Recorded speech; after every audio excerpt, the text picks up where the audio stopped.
I, guys, I'm really getting sick and tired. Number one, before this game even started, I am just really getting sick and tired of wasting draft picks because the following Thursday or Friday, whenever it was before I made my Colts update video, Terrell Basham just got waived. So we lost him. He went to whoever, I can't even remember. He went to another team. Or that, or he got waived. Who knows? He's off the Colts now. He's not on the team. He's not on the 53 man. And I kind of predicted this. I said it from the beginning. He's not going to make this team.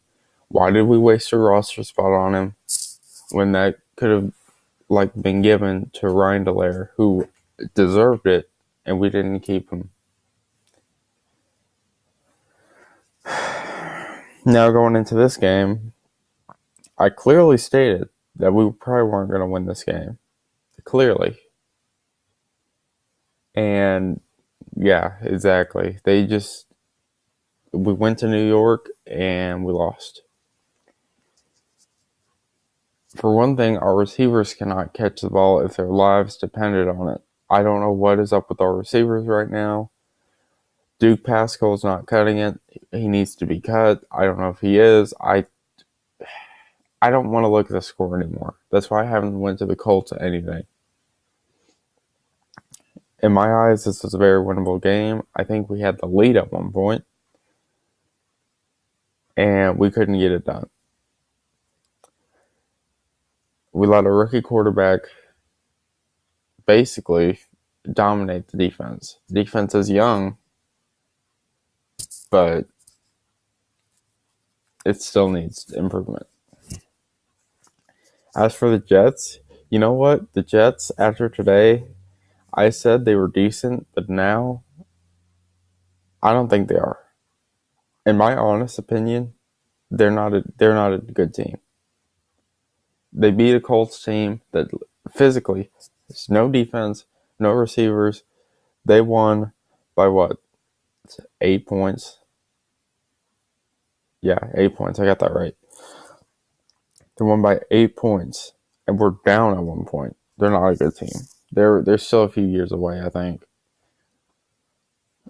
They physically have no offensive line. So the Colts offensive line was decent, I thought.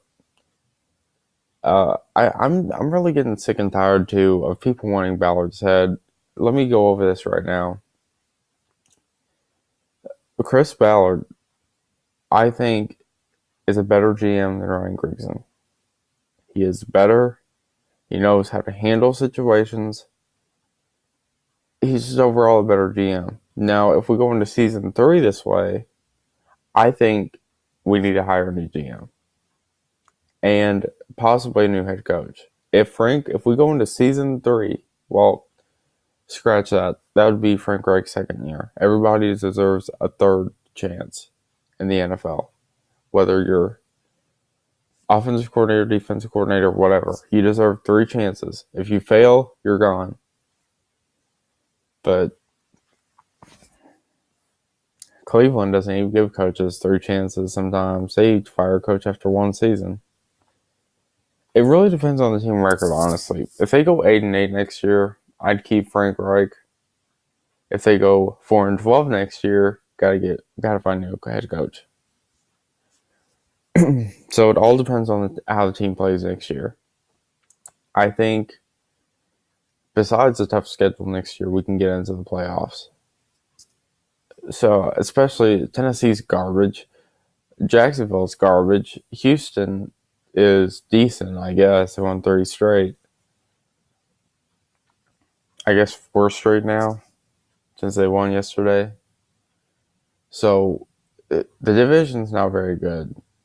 And I hate seeing all these Titan fans coming out saying that their team is stacked when the next 2 games are going to drop. They're not beating San Diego and they're not beating Dallas.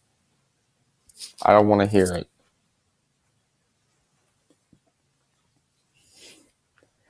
But yeah, are we going to make the playoffs? No. That was pretty much decided when we lost to New England, right? I mean,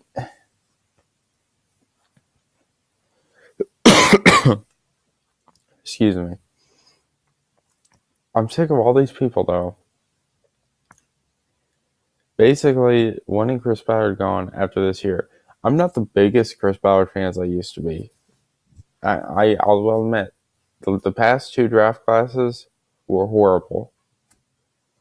But I think he can turn it around. I think this draft coming up, I think is where he's going to make the big splash. I think he's going to find all the positions. He's going to obviously probably draft 2 to 3 corners. I mean, it's a must need. If he's not going after free agents here, let's just assume he's not. Because there's plenty of corners that are going to be in free agency. If he's not going after free agents, then we got to draft corners and maybe a middle linebacker. But other than that, I think we're set. We need to take care of the right side of the offensive line, of course. But if we were fully healthy, no doubt we could win 10 games. No doubt. But we're hurt. We are hurt. And we need it. I don't care what his philosophy is. He needs to go out. He needs to sign 2 receivers. That way, if we have the same problem we did this year, if guys go down like Hilton and Kane and everyone on the injured reserve list, if that happens, we have backups that can at least catch the ball. Now, they don't have to be elite players by any means. I don't want to go out and spend a fortune on receivers. But we need help. Andrew Luck needs help. And no doubt, if we had a Des Bryant on the team today that was fully healthy, or T.Y. Hilton, I think we would have won. The record is 1-5. Horrible, but I think the team is better than the record. I think so. Plus, everyone's hurt. Jack Doyle's hurt. I think Anthony Costanzo came back. I'm not sure. I don't even know. The offensive line was decent, I think. I think I've said that already, but point is, don't ask for Chris Ballard's job just yet. Wait till the draft. Wait till this draft coming up. If he fails again, we need to look for a new GM.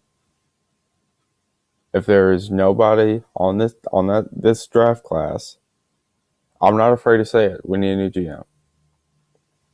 This loss is the most disappointing, I think, because it reminded me, and I hate saying this, but it reminded me of a Chuck Pagano team. It did. But this is only one game out of this season that this reminded me of this way. Just one game. Chuck Pagano gave us 16 games of that. And this was only one game. Now, this is not a Chuck Pagano coach team by any means. This is I am happy with this coaching staff, honestly. If we can keep Matt Eberflus for another year, I think we'll be fine.